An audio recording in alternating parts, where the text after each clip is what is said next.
I tell you, this happened to me at a really critical time in my life. I was starting my practice back in the early 1970s. Well, I was a young master of the universe. I was going to stamp out disease and suffering. I was going to heal all the suffering in the world. I was working 20 hours a day sometimes. I'd go to the office and see all the patients in the world, and I'd go to the hospital and make rounds with this neurosurgeon I was working with, and just so busy that I thought, unlike a lot of psychologists at the time that would just have an answering machine and see 7 or 8 patients a day, I was seeing way, way more than that. I was running groups and had a hospital census and all of this, and I had to have other therapists on staff. I had to have an administrator that ran the office and had 2 or 3 receptionists up front. So I ran across this lady that I thought was really, really sharp. She had 5 kids, and her husband was a businessman there in town. And if I was going to describe her to you, it would be like Aunt B, from the Andy Griffith Show. She kind of wore her hair like that. She looked like Aunt B. In fact, we called her Aunt B in an affectionate sort of way because she was just so loving and caring. She never came to work without some Tupperware thing full of something she had cooked for somebody. I mean, she'd bring it in there, and she had cookies, she baked bread, she just always taking care of everybody, and she's patting everybody. And honest to God, she was the choir director at a huge church. She had 5 boys. All 5 boys were in the choir. She did volunteer work at the church. If the church door was open, she was in it. She was down there on Wednesday for adult programs. She was down there on Saturday. She was there on Sunday morning, Sunday evening. She did training unions. She ran youth groups. She just did everything. And she talked about her faith all the time. She wasn't preaching all the time, but she talked about her faith all the time, to the point that you'd kind of make a U-turn if you saw her coming sometimes, if you were like really busy. And I had this nagging feeling in the pit of my stomach. I just didn't know exactly what it was, but I had this nagging feeling. I'm going to be honest with you. I really got down on myself about that because I thought, now, come on. You're judging Aunt B. I really got on myself about it. I thought, you know what? You're judging her because she's more spiritual than you are. You're judging her because you feel inadequate. You feel inferior because she's more spiritual than you are. She's a better parent than you are. You just feel intimidated by what a good family person she is. And I kind of wrote it off to that. But it just kind of kept eating away at me, and I got to know her husband a little bit. We had gone to lunch one day, her husband and I, and we were in a restaurant downtown, and the bill came, and I put my credit card down, and pretty soon the guy came back pretty sheepishly, and he knew me, and he said, "Dr. McGraw, I'm sorry, but your credit card's been rejected." And I said, "Excuse me?" And he said, "Your credit card's been rejected." I said, "Well, there's got to be some mistake. Run it again." Because I'd have never paid a penny of interest on my credit cards ever. I use them instead of carrying cash, and I pay them off every month. So there's no way. And he says, "Well, I'm sorry, I ran it." And so her husband, he sees I'm perplexed and embarrassed, and so he put some cash down. He said, "Hey, this one's on me." And he said, "You can get the next one." And I'm like, oh, man, I can just tell you Aunt B is going to tear them a new one. I mean, because she's all over this. She will take this personal. Whatever has happened here, this is right up her alley. They've made a mistake, and she's going to make them pay for it because she takes pride in this. She is going to be all over them. I get in the car with him, and I say, let me tell you, your wife is going to tear somebody up down at the credit card company. And he knows I'm kind of embarrassed. So he's just kind of looking out the window and says, well, I guess it happens. So we get back, he drops me off, and I go in and tell her what happened. And she says, oh my word, I can't even believe that. Oh, here, let me have it. I'll take care of this right away.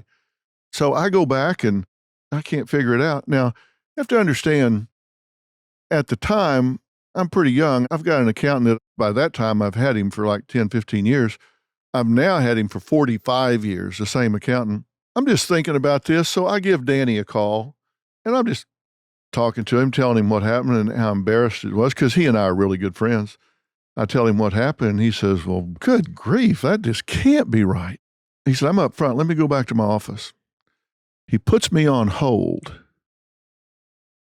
And when he put me on hold, my life changed in the next 30 seconds. My values changed. My beliefs changed. My life changed forevermore in the next 30 seconds. Here's what happened. I was on line 3. Understand, this was 1970. This is one of those phones where it had 5 lines. You push the buttons across the phone. Line 2 was lit up. I assume it's Aunt B talking to the credit card company, and I'm on line 3. When he puts me on hold, all of a sudden, I can hear the conversation on line 2. Never happened before, never happened since. Don't know how, don't know why. But I can hear the conversation on line 2 kind of like a radio playing in a scratchy but very discernible way. And here's what I heard. Let me tell you something, you bitch. If you're doing this again, I swear to God, I'll put you in jail myself. If you're playing with that man's money, I swear to God, you bitch, I will kill you where you sit. And I hear Aunt B saying, I swear I'm not doing it. And he's saying, I don't believe a damn word you're saying. You're a lying bitch. I know it. I know it. I know it. And then Danny picked the phone up and it went away. I just went into a cold sweat. And I told Danny, I said, you're not going to believe what just happened. I related this story to him and he said, I'll be right over. He came over and I went through this with him again. And he does my books and he says, look, your books are balanced. There's no way your books are balanced to the penny. I call Aunt B back there. I set her down and I said, look, is there something you want to tell me? And she said, well, what? I mean, my gosh, what are you talking about?